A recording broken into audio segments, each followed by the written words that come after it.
Get ready for the dictation. Dictation will start in 5 seconds. Start. Sir, this amending bill is quite a healthy one, and on behalf of workers, I think we would be justified in welcoming the various provisions of the bill. It was but natural and justifiable that the Indian Airlines and the Air India Corporation should be brought within the jurisdiction of the central sphere. But at the same time, I take this opportunity to bring one particular fact to the notice of the Labour Ministry that the provisions of the Industrial Disputes Act are not being properly extended to the concerns that have already been brought under the jurisdiction of the centre. I am referring to the railways.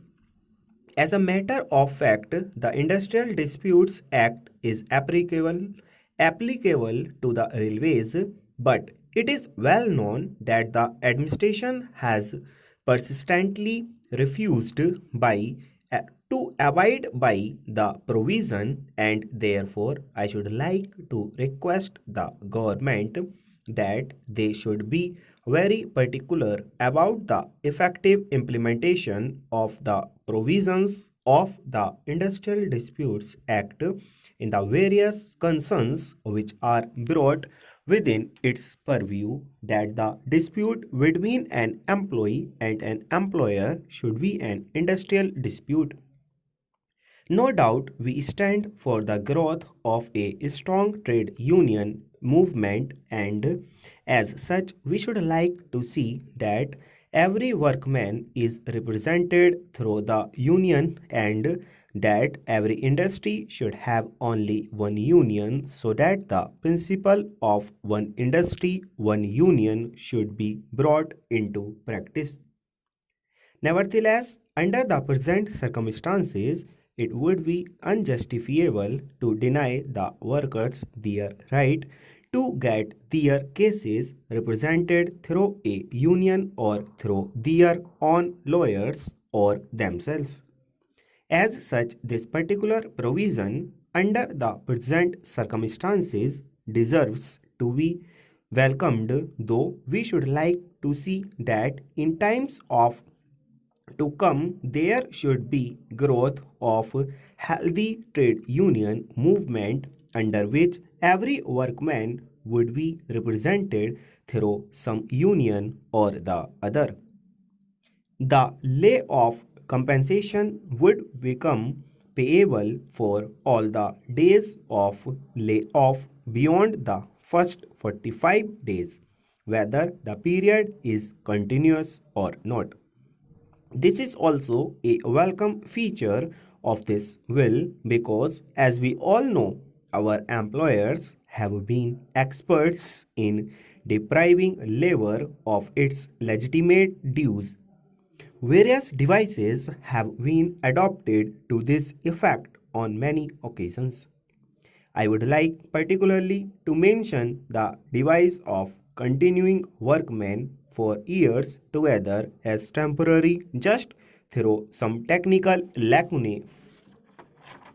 Mr. Vice Chairman, it is a very good amendment introduced now by the Labour and Employment Ministry for amending Section 2.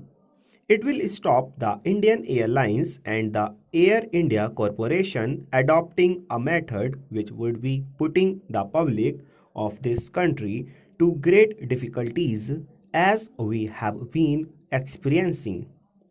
Hitherto, they were not brought under the purview of the Industrial Disputes Act, and therefore they had no other chance or source or approach than to demonstrate by getting themselves under sick list by a doctor's certificate, or adopting some go slow policy, or by offering satyagraha or something else. This introduction of the IAC and the All India corporation into the Industrial Disputes Act and bringing them under the purview of this act will avoid in the future such activities of the staff of these bodies. That has been one of the main objectives in the last session. When the Industrial Disputes Act was first amended, we had insisted on the government to see that these concerns are brought under the Act and a provision is made for them to seek the law instead of going in for direct action. This will stop hereafter such activities of the staff of the IAC and the Air India Corporation. I do not find fault with the staff of the IAC or the Air India Corporation because there will be no smoke if there is no fire. The bureaucratic administration at the head of these is the cause for creating grievances and such. Since the staff did not have any other recourse, they adopted them, but hereafter they will not adopt such untoward activities which put the public and the traffic in difficulties.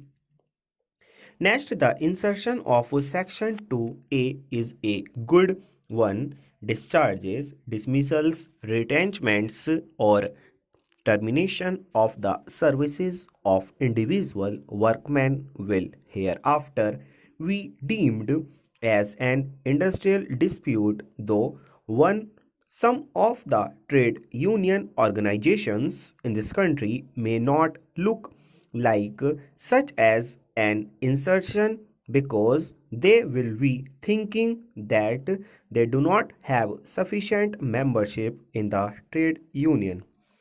We, true to our democratic socialist tendency and Gandhian philosophy, even democracy to everybody, and therefore whether they join a trade union or not, we give them. Some trade unions do exploit the situation and live on such dismissals and even go to some of the administrators and managements and ask them to discharge some workers so that they will have some job to do. Such things hereafter will not be given room and the individual worker will have an approach to the court for getting redress for his grievances. Full stop.